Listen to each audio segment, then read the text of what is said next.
Здравствуйте еще раз, девушки дорогие, осознанные. Я хочу снова представиться. Меня зовут Лязат Давлетова, и я живу в Сан-Антонио, Техас, США. Я живу здесь, в США, уже 22 года, и я уже, можно сказать, привыкла жить здесь и, как говорится, акклиматизировалась полностью. До этого мы жили, правда, в другом регионе, недалеко от Вашингтона, и также мы жили 3 года в Пенсильвании, а теперь вот переехали в этот Ага, город, южный город, потому что здесь очень хороший климат, ну, и нам здесь молодец. очень нравится. Это в связи с пенсией мужа мы переехали сюда. Это вот обо мне. Теперь я хочу рассказать о том, что я делала в плане вот моего развития. Прежде всего, я обучилась сама трансцендентальной медитации в 1992 году, потому что это была первая лекция про трансцендентальную медитацию в Казахстане. Я туда сразу же отправилась, и после этого сама обучилась, и через месяц я обучила своего сына туда. Ну и вот это было, знаете, такое для меня огромное событие, потому что я очень хотела чего-то такого вот развивающего. И тем более, что перед этим я уже прочитала статью про университет Махариши. Махариши – это наш учитель. И я узнала об этом университете, я написала им письмо. К сожалению, они мне не ответили, возможно, я неправильный адрес отправила или что. Но во всяком случае у меня был уже тогда интерес к этому.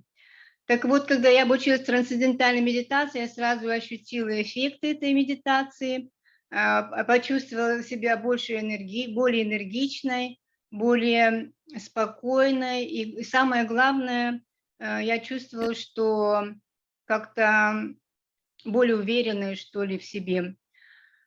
И вот эта вот способность как-то быть более спокойной и уверенной очень важная для меня, потому что я чувствовала, что иногда мне этого не хватает. Ну, уже, я так понимаю, в то время у меня были дисбалансы. Теперь я задним числом выяснила, что у меня уже тогда были хронические заболевания щитовидки и надпочечников, и связанные также со стрессом, а также с наследственными нашими вот в нашей семье. Есть такая тенденция со стороны отца иметь такие вот аутоиммунные заболевания щитовидки. Так вот, для меня это было огромным шагом вперед, потому что оказалось, что трансцендентальная медитация помогает не только для спокойствия ума, но и для здоровья в целом, физиологии, а также помогает человеку развиваться духовно, что для меня в тот момент, может быть, было непонятно, но тем не менее я была рада, что я вступила на этот путь. Ну, теперь я уже понимаю все аспекты этого, потому что я позже пошла на курсы другие, продвинутые, и закончила курсы учителей трансцендентальной медитации. Я также закончила курсы аюрведы, это уже когда я приехала в США. Аюрведа – это наука о здоровье, как бы о жизни на физическом уровне.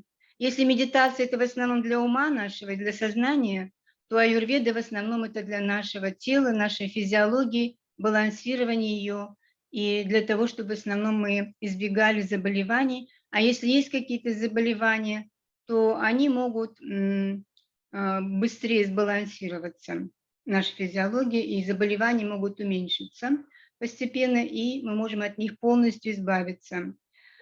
Так вот, я хочу сказать, что я изучала после этого еще много других, натуропатию, нутриишн и так далее. В принципе, аюрведа – это и есть натуропатия, но только это восточная натуропатия, а есть еще западная натуропатия.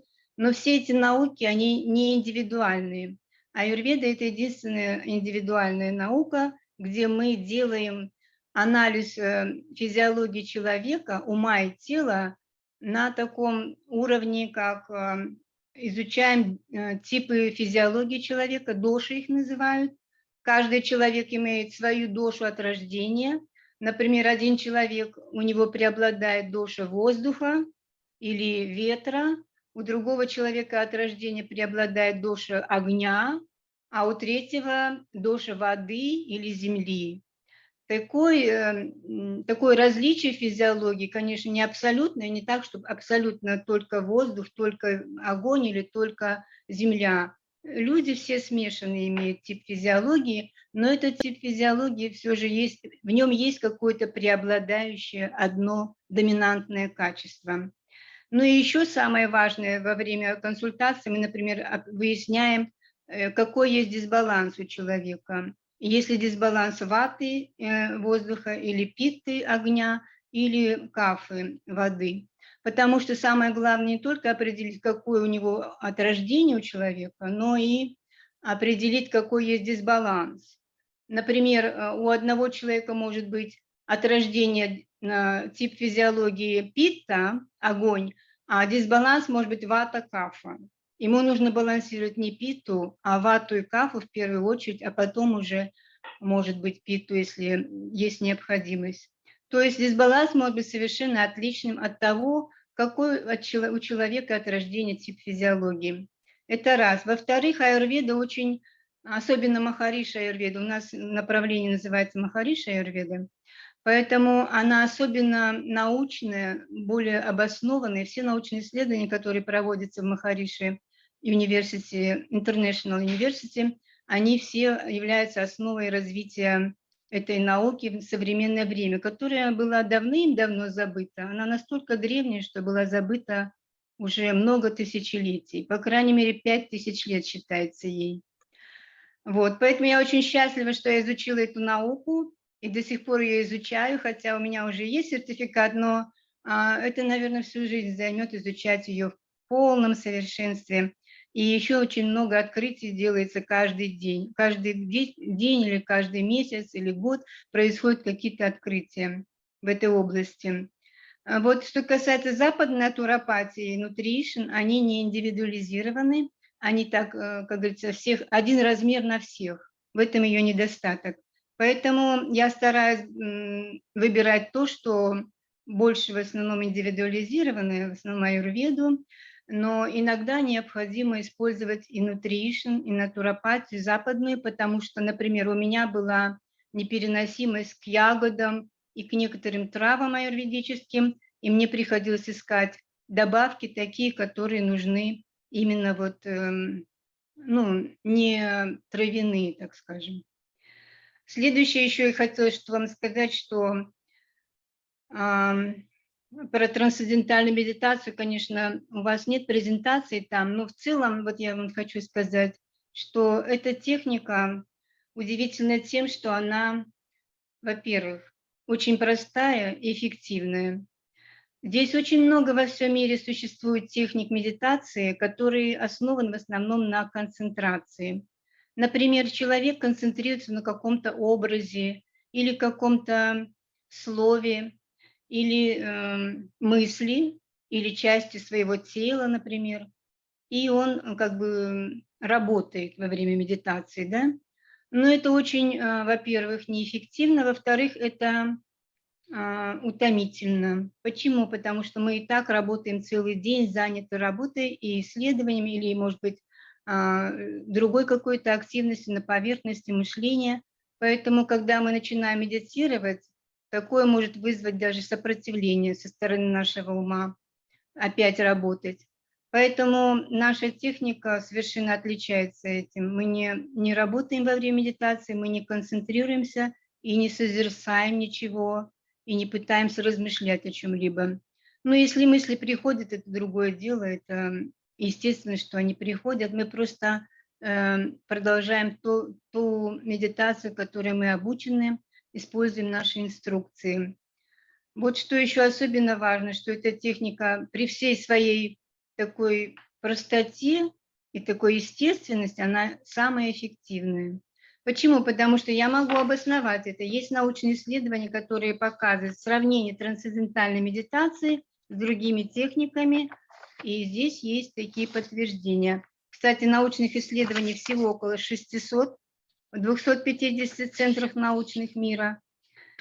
Дело в том, что Национальный институт здоровья США выделил грант для проведения исследований в области трансцендентальной медитации, чтобы подтвердить все эти эффекты. И в различных университетах мира были произведены эти исследования. Например, вот одно такое исследование. Для сравнения вам хочу показать. Вот в разделе умственный потенциал человека есть такое исследование.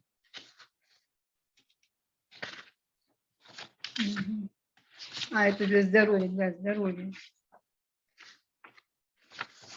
Например, здесь уменьшение волнения. Вот здесь нижняя таблица, да, уменьшение волнения. Идет сравнение. Первая графа – медитация с помощью концентрации.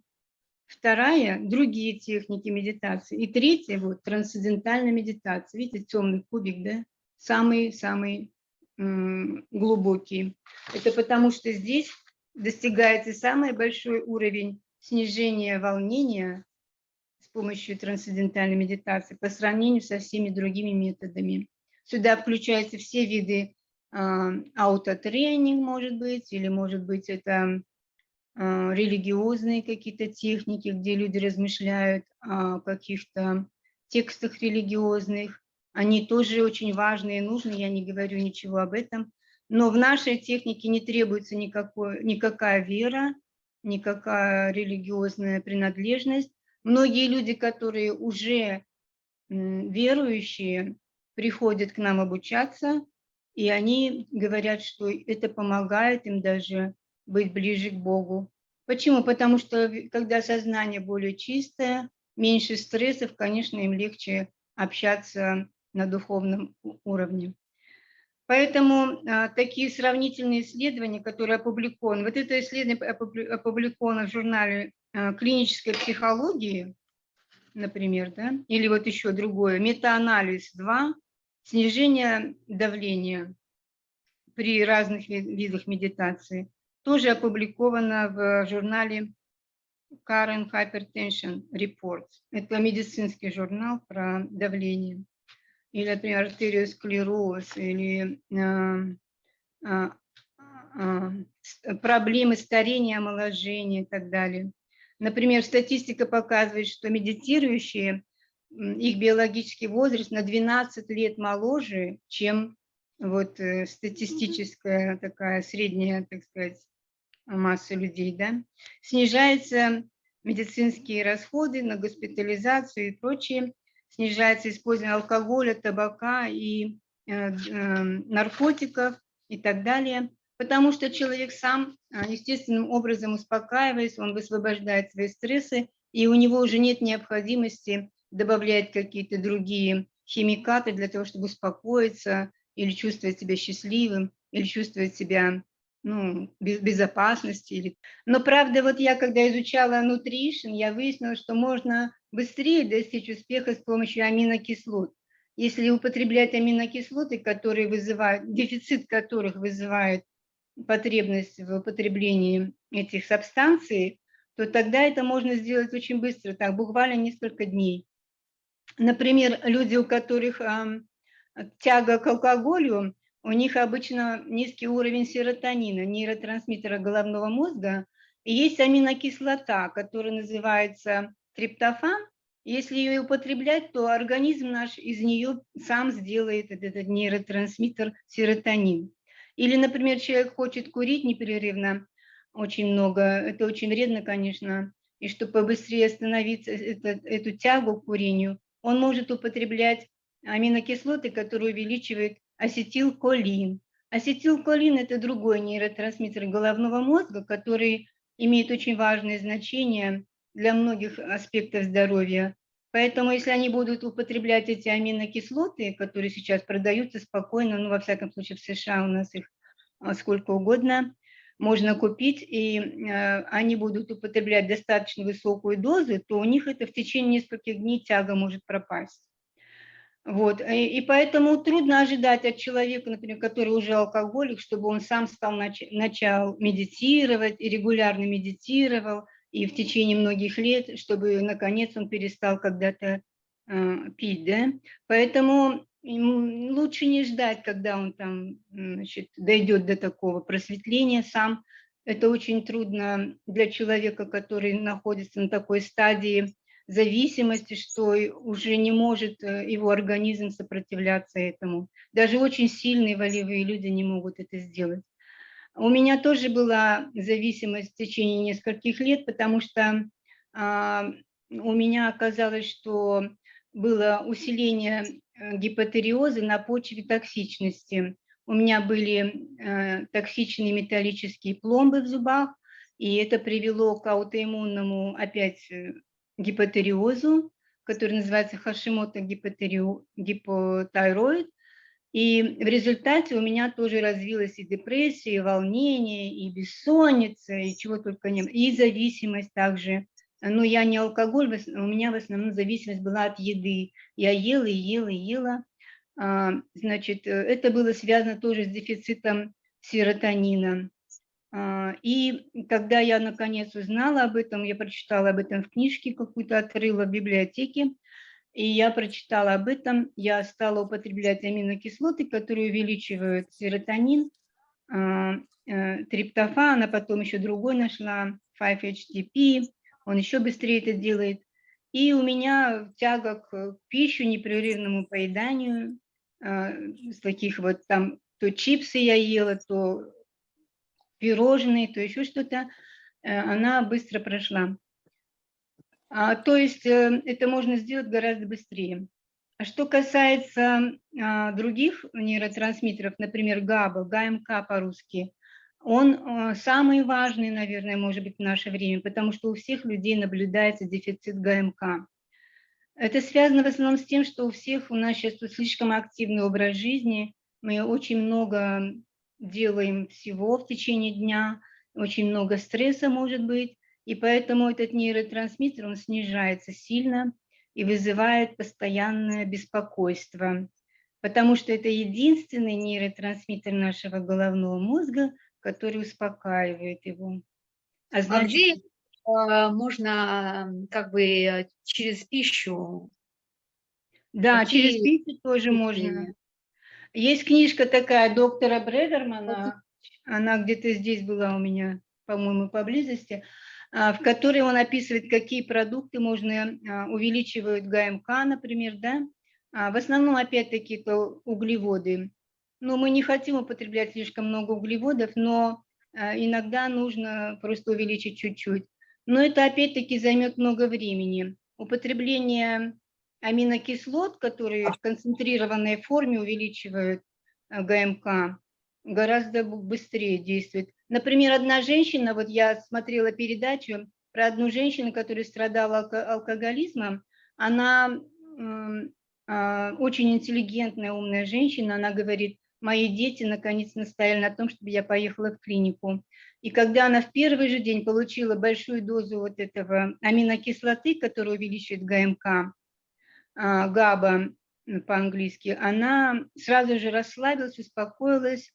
То есть оказалось, что она страдала от алкоголизма, потому что это было единственное средство для нее расслабиться. Но вообще-то я хотела бы, чтобы вы пошли на вступительную лекцию по трансцендентальной медитации к учителям на месте, потому что они вам могут рассказать очень подробно со всеми исследованиями и, так сказать, наглядно все это. Презентации у меня здесь нет, но если хотите рассказать в целом, очень так коротко, я вам сейчас скажу. Почему наши желания осуществляются быстрее, когда мы медитируем? Дело в том, что наш учитель нам никогда не говорил, задумывайте желания во время медитации или до медитации, ничего такого не говорил. Он всегда говорил, что все желания, которые у вас есть, они уже находятся в вашем подсознании. То есть вам нет необходимости что-либо там специально заказывать или говорить себе там постоянно, или тем более на этом концентрироваться. Запомните, наша техника исключает какую-либо концентрацию. Но поскольку мы хотим чего-то быстрее, это ваше право, это ваш мозг, это ваше тело, вы можете загадать что-то, если хотите, делайте, что хотите, но не концентрируйтесь на этом. Например, я никогда не думала, например, что, ой, я хочу чего-то вот сейчас или там завтра или послезавтра, но иногда я замечала, что мои желания очень быстро осуществляются. Почему? Потому что может, мне очень хотелось этого, или, может быть, потому что действительно природа мне помогала и хотела мне поддержать в этом. Природа обычно поддерживает такие желания, которые, так сказать, поддерживают саму природу, так скажем. Плохие желания, может быть, не очень поддерживает, но хорошие желания она поддерживает. Так вот, я заметила тоже, что некоторые мои желания быстрее исполняются. Например, я задумала что-то купить, и вот мне надо очень купить это, и я не знаю, где и что, толком, значит, не знаю даже, что мне надо. И вдруг я иду, например, и вижу или на улице, или на витрине что-то, о чем я думала. Вот, оказывается, мне вот это надо. Вот такие вот случаи. Или, например, вот в плане даже здоровья. Иногда у меня были проблемы, когда сильно со здоровьем что-то там сильно беспокоило, и во время медитации я обращала внимание на эту часть тела, например, минутку, 1-2 минутки, и после этого боль проходила. Вот это вот тоже как бы на таком уровне даже, на физическом. Или, например, я никогда не думала о том, чтобы вот мне надо выйти замуж обязательно, да? Нет. Но поскольку я человек семейный, природа знала, что я хочу выйти замуж. И в конце концов я вышла замуж, потому что у меня было внутреннее желание, стремление к этому. То есть природа меня поддержала, да? Хотя мне, например, по моему гороскопу говорили, астролог говорил, что вам лучше не выходить замуж. Я даже несколько обеспокоилась по этому поводу, стоит ли мне выходить замуж тогда, если он так сказал. Не то чтобы я в это твердо верила, мы никогда не говорим, что надо в точности следовать рекомендациям каких-либо астрологов или чего-то. Нет, просто была какая-то такая мысль такая, а почему? Почему он мне сказал так? Может быть, у меня гороскоп такой плохой в семейном плане, что мне действительно не стоит этого делать. Вот, поэтому было некоторые сомнения. Но поскольку желание было очень сильное, иметь семью, оно, в принципе, осуществилось. Я думаю, что у нас благополучная семья, мы преодолели все препятствия, хотя у нас культурные огромные различия, незнание языка. Я не знала язык хорошо английский, незнание вообще друг друга, мы вообще мало до этого общались. Тем не менее, мы смогли найти общий язык, и у нас, я считаю, хорошая семья. И мой сын, он тоже был несколько насторожен, когда я с ним говорила о том, что вот мы можем переехать в США. Он хотел, в принципе, переехать в США, но он не хотел, чтобы я выходила замуж. Не то чтобы он был против совсем, но он говорил, что ты его не знаешь, тебе надо быть осторожной, он говорил, и так далее, что, ну, в общем, у него были сомнения. И я тоже стала сомневаться, думаю, может быть, действительно нам нужно получше познакомиться. Да, я написала письмо, что нам нужно получше друг друга узнать, пожалуй. Поскольку Джин приглашал меня в США просто приехать, посмотреть, пообщаться, я говорила ему, нет, я не могу просто так приехать и общаться, потому что нам нужно сначала лучше узнать друг друга. И ехать в США просто, ну, даже представлять себя в качестве его невесты, а в США можно приехать только по визе невесты, я не хотела. Ну вот, в конце концов, он приехал сам в Казахстан, и мы как-то уже ближе познакомились. Тогда я уже стала более уверена, что да, наверное, мы будем действительно хорошей парой. И как-то в это время, ну, уже после этого уже у нас зашел разговор о том, как мы будем вместе жить и так далее. Вот таким образом природа знала о том, что я хочу чего-то, и не было такого, чтобы я заранее заказывала что-то или думала об этом, или на этом концентрировалась. Но если вы хотите, например, у вас есть какое-то конкретное желание, вы можете попробовать, почему нет. Как во время лекции вы будете слышать про научные исследования, да? А вторая часть лекции – это как раз о том, как эта медитация работает. Во время этой презентации вы узнаете, чем она отличается от других техник, а также вы узнаете, почему она такая эффективная по сравнению с другими. И еще вы узнаете о том, откуда она пришла, потому что она пришла С йоги. через линию учителей, которые представляют Махариши.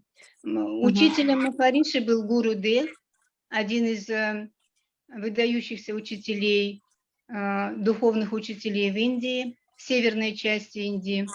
И он, благодаря ему, эта традиция очень древняя сохранилась.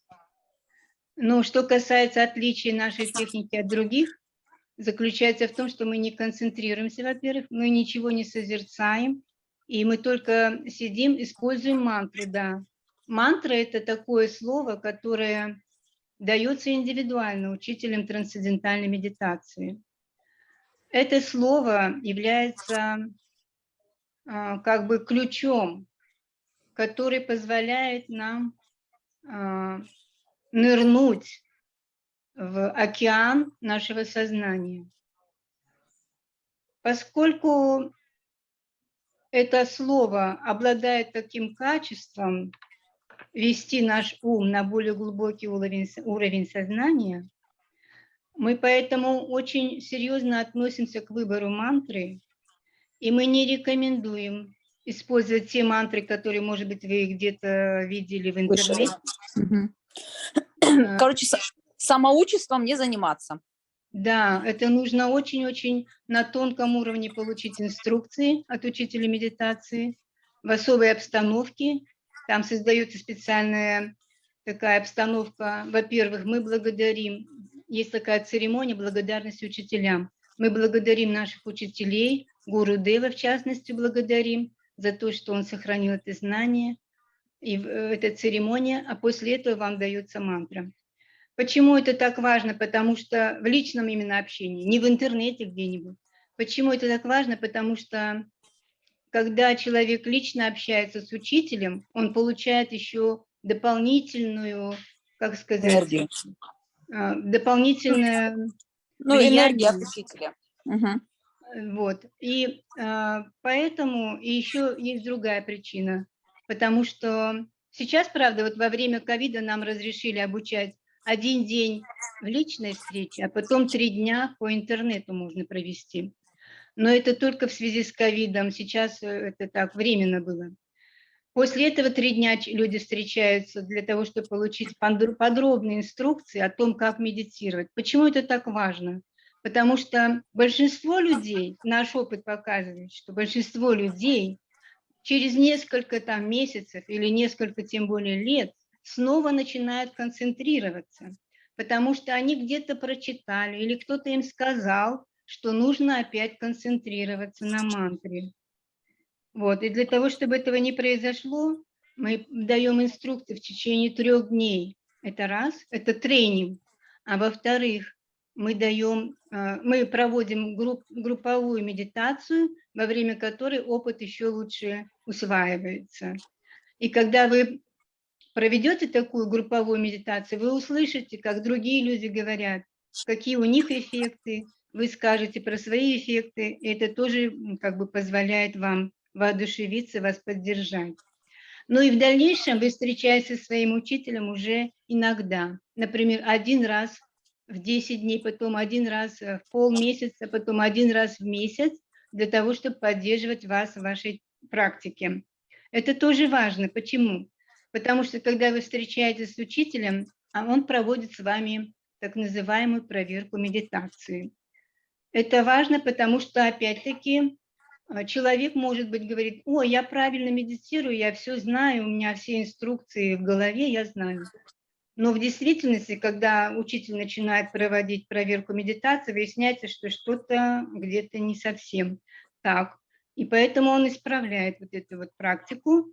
Вот. И это, вот эта проверка медитации, это бесплатно, все это делается. Дальше всю жизнь поддержка бесплатная совершенно. Первоначальное обучение платное, после бесплатной лекции платное обучение, но дальше всю жизнь бесплатная проверка и А ты бесплатные обу- разные мероприятия и встречи и так далее. Техника трансцендентальной медитации должна обучаться только в персональном контакте, потому что здесь есть другие аспекты, о которых я не могу сейчас говорить, но так нам сказали учителя, и так мы делаем, так должно было произойти. Всегда, когда учитель делает это по правилам. Я хотела... Алло? Вот вопрос об исцелении. Можно с помощью ТМ исцелиться от какой-то болезни, от рака, например, или еще какой-то? Да, у нас есть раздел, который рассказывает про влияние тем на здоровье. Это статистическая информация. Это не то, чтобы там подсчитывается количество конкретно людей, но, например, вот снижение давления, снижение артериосклероза у медитирующих. Конечно, когда, например, снижается артериосклероз, это может быть, многие факторы могут влиять, да? Это может быть стиль жизни человека, диета, упражнения и так далее. Но вот сравнение показывает, что те люди, которые просто медитировали, они не использовали никакой диеты, никаких упражнений, но у них больше улучшилась вот эта толщина артерий, стенок артерий каротидных в течение 9 месяцев по сравнению с теми людьми, которые использовали диету и упражнения. Это уже о чем-то говорит, да? Представляете, на каком уровне, на физическом глубоко это действует? То есть можно, да, предупреждение. Мы говорим, что это в основном предупреждение, это не лечение. Если человек питается плохо, если он совершенно не двигается, если у него там без конца стрессы, конечно, ему, может быть, и медитация не поможет. Или у него, может, какие-то хронические заболевания. Например, наш отец страдал очень серьезной формой артериосклероза всю жизнь, с молоду. И теперь я вот изучала это очень подробно, изучала и поняла, почему. Потому что у него был тоже аутоиммунный гипотериоз, который ослабляет метаболизм всего организма, и в итоге у него начались проблемы с метаболизмом кальция. Кальций – это вообще такой минерал, с которым надо очень осторожно, потому что если он не усваивается, он биологически недоступный, то он может вызывать кальцификацию в организме, в том У меня числе в сосуды могут кальцинировать. Да. Да. Но поэтому в аюрведе мы рекомендуем такие минералы кальций и магний, которые более биологически доступные. Мы не предлагаем просто взять любой кальций, там, пить или магний даже. Мы предлагаем такой биологически доступный кальций, который обычно добывают из раковин, из кораллов или даже жемчуга. Иногда даже делают из него золу, она еще лучше усваивается. А в виде магний предлагается в основном на кожу накладывать в виде масла магниевого, потому что когда мы пьем магний, он, может быть, влияет только на желудочно-кишечный тракт, может вызвать даже понос, если много, но он не всегда усваиваться в организме. Например, я сама делала свой собственный тест на минералы. Я изучала курс Nutrition по минералам, очень такой мощный, и я делала такой тест, регулярно делала, и в итоге выяснилось, что у меня очень высокий уровень кальция и магния, биологически недоступного. И потом я начала использовать самые разные добавки, которые более доступный кальций, более доступный магний. И теперь я дошла уже до такого, до золы, дошла. Золу употребляю. Но, кстати, с золой надо быть очень осторожными, Там даже на бутылочке написано, что надо использовать с помощью врача только, потому что дело в том, что магний, он расслабляет, да, сосуды, он расслабляет все органы и так далее, в том числе открывает вот клетки для кальция или закрывает наоборот, то есть сторожит. Как бы магний – это охрана, телохранитель, который стоит на каждой клетке и охраняет от кальция. Так вот, если кальций войдет туда, магний открыл, например, клетку, кальций туда зашел, и он не усваивается, начинается кальцификация клеток. И, например, даже вот сосуды сердца может начаться аритмия и так далее. Поэтому с ними надо осторожнее. Но я предлагаю обычно людям так, начать использовать магний, масло магния наносить на тело, на руки, на шею можно. Я накладываю прямо на область груди всей, особенно сердца и так далее. И когда уже там насыщен организм магнием, тогда только можно начать использовать золу, кальция, это будет безопасно. Что касается других минералов, у меня там по тестам тоже были биологически недоступны селен, например. Селен очень важный минерал для щитовидки как раз-таки. Конечно, как она может нормально работать, если нет селена или йода. Кстати, те люди, которые живут в Казахстане, особенно в Алмате, употребляют соль с йодом. Правительство добавляет туда, потому что там очень мало йода в природе. Но, к сожалению, оказалось, что этот йод, он тоже биологически не очень хорошо доступный, поэтому он мало помогает. Ну и мы рекомендуем другие виды йода и так далее. В общем, много тут нюансов, о которых можно говорить бесконечно. Все это я изучала, как говорится, и сама на себе изучаю и, как говорится, использую, а также использую теперь, помогаю другим членам моей семьи, делаю им такой же тест, и выясняю, что у них тоже кальций и магний биологически недоступны тоже. И поэтому я начала им тоже говорить, вам нужно сделать вот так вот, пить вот такой кальций, вот такой магний. Вот. Но не всегда удается, может, убедить их сразу, потому что они считают, что как так? Я делаю то, что мне врач сказал. Я говорю, ну хорошо, делайте, что врач сказал, но, может быть, вы можете совмещать и то, и другое. Вот, таким образом, очень сильно отличаются знания вот этой нутрициологии, которую я изучала, и то, что врачи предлагают.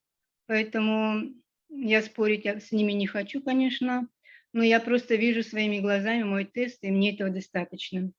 Что касается, например, давления, очень большая проблема в Казахстане и в других странах, в России, где угодно, давление у всех, давление, потому что это показывает дисбаланс нервной системы. А давление, так же как и кортизол, регулируется гормоном надпочечников, альдостерон называется. Вот. Если надпочечники проверить, и там выяснится, что альдостерона или очень мало, или очень много, тогда можно его сбалансировать. Кстати говоря, низкое давление хуже, чем даже высокое давление.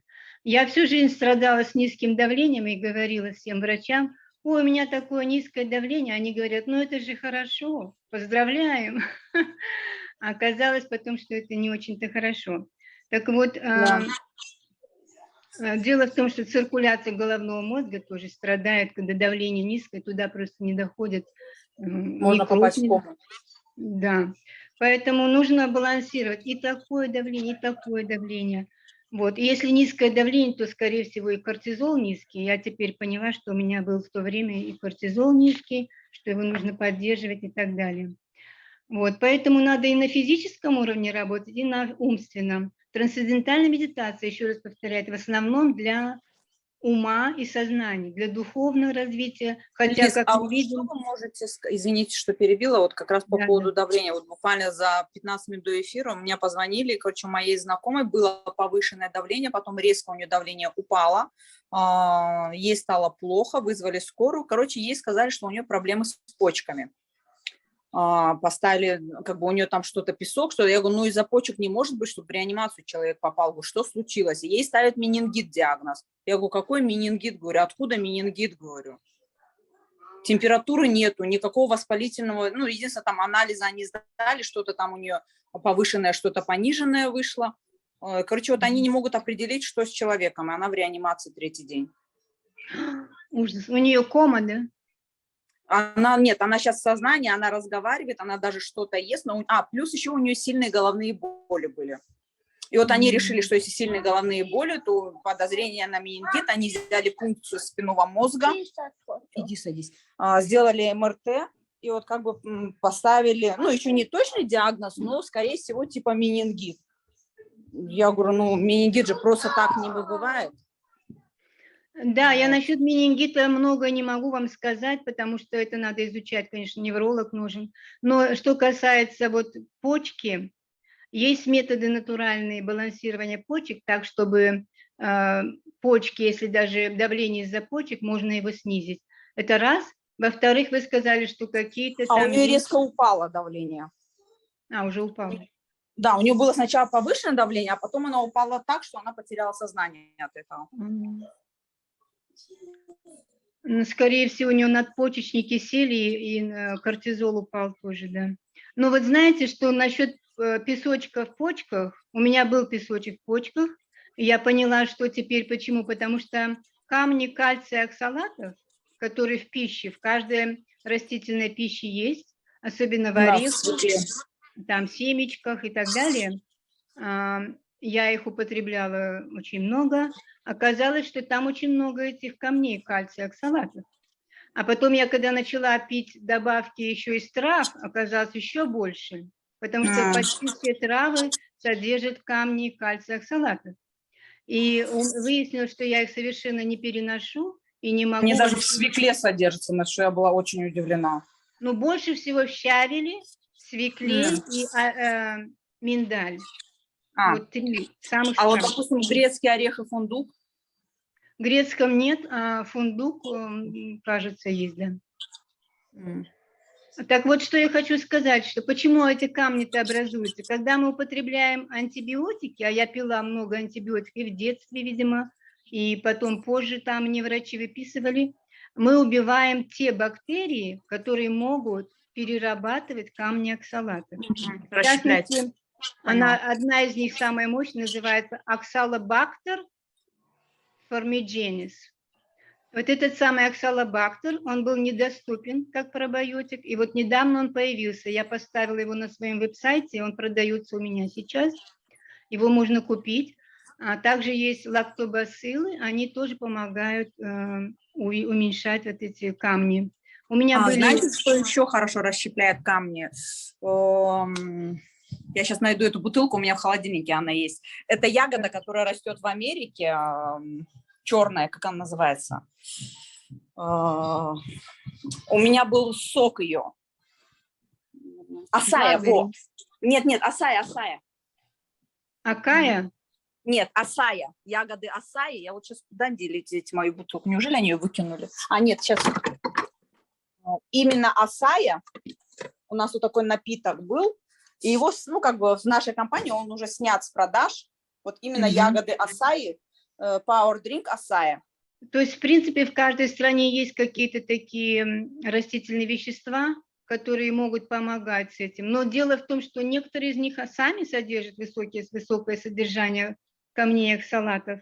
Но если у вас есть такая тенденция накапливать камни оксалата, вам нужно обязательно есть или употреблять эти добавки с магнием, потому что магний помогает выводить кальций. Понятно, да? Например, если вы собираетесь есть, ну, если не щавель, ну, там, свеклу хотите поесть, очень полезный продукт, а вы боитесь, вы можете выпить магний за 10 хотя бы минут, вот таблетку магния, да? Или если это порошок, можно там за 5 минут или перед самой едой даже начать пить магний. В Казахстане, по-моему, только один магний продается, магний сульфат, пить его, а потом уже только после этого употреблять вот эту ягоду, которая, не ягоду, то есть свеклу, да, который содержит очень много камней оксалата. Почему медитация позволяет уменьшить, во-первых, конфликты? Это уже доказано. Мне даже не нужен доказ, есть научные исследования, потому что наша организация проводила большие группы, организовывала большие группы медитирующих на Ближнем Востоке, в Вашингтоне и так далее, во многих других центрах мира. Уменьшалась преступность, уменьшались конфликты, уменьшались различные столкновения и так далее. Поэтому мы называем это глобальный эффект Махариши. И Махариши говорит, что для того, чтобы достичь такого эффекта, нет необходимости всем людям на Земле медитировать. Достаточно даже 1% медитирующих во всем мире или даже меньше людей, которые могут создавать когерентность.